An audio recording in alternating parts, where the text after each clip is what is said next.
So this is an understanding in context to the guideware billing, especially from the entry point of view, because whenever guideware is a kind of billing module, we majorly used to perform the billing, right? So any policy submissions were finalized, policy payments, right? So renewals, cancellations, refunds, right? So commission calculations, logics, right? So everything can be done under the guideware billing.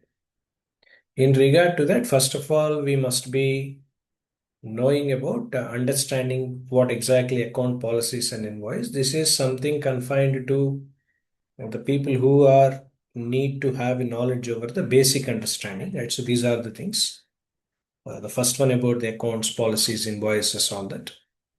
Especially whenever in billing center, generally the system overview, if you try to understand, so which has multiple things. The one is about the functionality.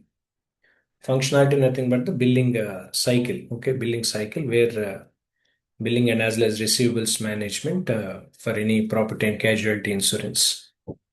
Ownership, nothing but the managing the life cycle of the invoices, including any kind of payments, agency commissions, right? So everything will be involved in the ownership. Third, about the life cycle, where handling all the billing processes, right from initiation down to policy expiration and audits, everything will be involved in the life cycle part. Fourth one about core objects, like wherein we need to center it around what are the different accounts we have, policy periods, invoices, everything will be part of core objects. So these are the basic understanding when it comes to the Guideware Billing Center. Generally, we use it. So functionalities, ownership, life cycle, core objects, all that. Now, one must be knowing about what exactly account, policy, all that kind of, right? So policy period, all that. So account, nothing but a person, whoever wants to have a policy, that person should be having an account, right? So which majorly represents the relationship with the customer, right? So because it majorly consists of the contact information of the customer, what are the different payment methods that we have chosen to do that. At the same time, if there is any kind of settings in context to the billing part is concerned, so in context to the applicability of policies are concerned, this is what generally an account. Account I'm referring to billing. Okay, account in reference to the policy center is different. So that account is required. So when multiple policies can be taken for the customer, so that we have to create an account over there. So that is different, and this is where account I discussed about in context to the billing part. Second, policy period. Policy period, nothing but the term of coverage. It can be for 3 months, it can be 6 months, it can be 1 year, and all that. So that is what generally we call it as policy period. So this account can have multiple policies because one person, as I told you, when we are working on the policy center, each and every account will have multiple policies and all.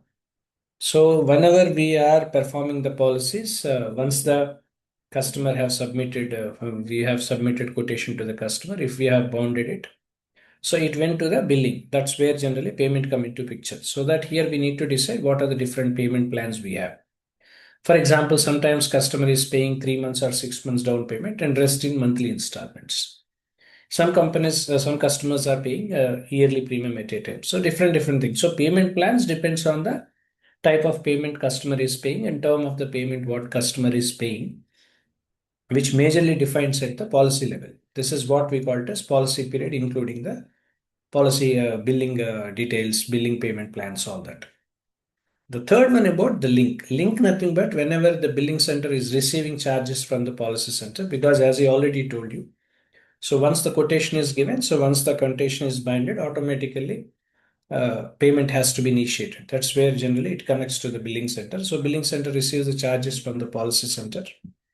And when there is any kind of aggregation required, the charges into the invoices based on the account settings, everything will be part of the link. So these are the three things. One is about account, second is a policy period, third is about the link.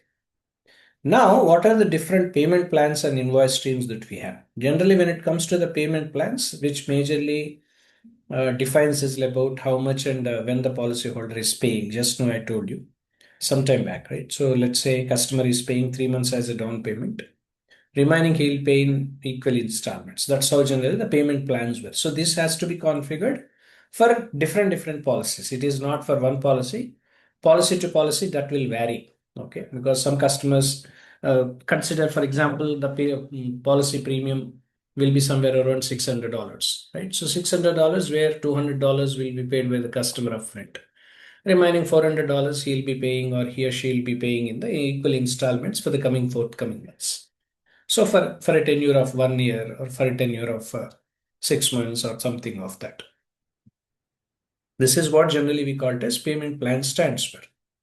Second, about invoice stream. Invoice stream majorly defines the delivery and schedule of the invoices, because every monthly, because monthly, like on date 15th of every month or something of that kind, so invoices can be generated. So these are all, we call it as invoice stream. So invoice stream configuration and scheduling of these invoices is also one of the key important thing when we are working on the billing part. So all along with this, down payment requirements also, just now I told you some time back, even customers can be paid down payment, full down payment, or it can be a partial down payment can be paid. In remaining thing can be paid in installments.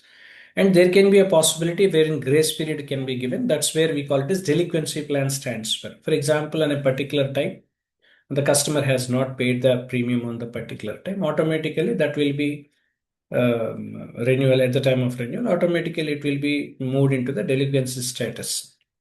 That comes under the delinquency plan, right? So where it will be somewhere around 2 weeks to 4 weeks time will be given as a grace period. Within that time, customer has to pay the payment, all that. So these are all we call it as payment plans, invoices, all that kind. Next, when it comes to the functional workflow, is concerned, generally these were the different functional workflows that we have. You can see here, payment allocations. Generally, will be have multiple things. One is about the direct billing. Second is agency billing. Direct billing means when customer is paying directly, policyholder is paying directly to the insurer directly, so that individual invoices and all everything can be tracked over there. Second, about agency billing. Agency billing means agent will collect the money from the policyholder and sends a bulk payment to the insurer, right? So by deducting their commissions, etc. So that billing center reconciles this through the account of statement, etc. Everything will be. So this is what agency billing. Repeating again, direct billing means customer is directly paying to the insurance company. So whereas agency billing, agent collects from the policyholder and they will send a bulk payment to the insurance company, insurer. Okay, insurer you can call it as insurer, where by deducting their commissions, etc. This is called the difference between direct. This is what generally agency billing stands for. The third, about suspense payments, because whenever we are receiving the funds which cannot be automatically linked to any account or policy, these requires manual receipt. This is what generally we call it as suspense payments or all that. So this is the differences when it comes to the direct billing, agency billing, suspense payments, etc. Everything. Now, this is a process I'm explaining you about the delinquency, because delinquency, as I told you, for example, delinquency is a state where customer has not paid the premium on time at the time of renewal. So that was crossed. So that's called delinquency process. In the delinquency process, an invoice usually becomes a past due, because, for example, on the particular date, midnight 12 o'clock is the due date. Once the 12 o'clock crossed, automatically the policy will be slipped into the delinquency status, the policy status. So that's called invoice becomes the past due, wherein here in the notice will be sent a dunning letter or a reminder to the customer. So that's what we call it as dunning stands for. Send a letter to the reminders.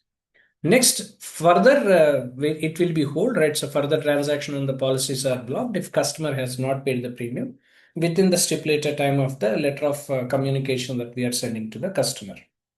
Finally, leads to cancellation. Cancellation means when customer has not paid even, right? So pay premium even after cross the deadline.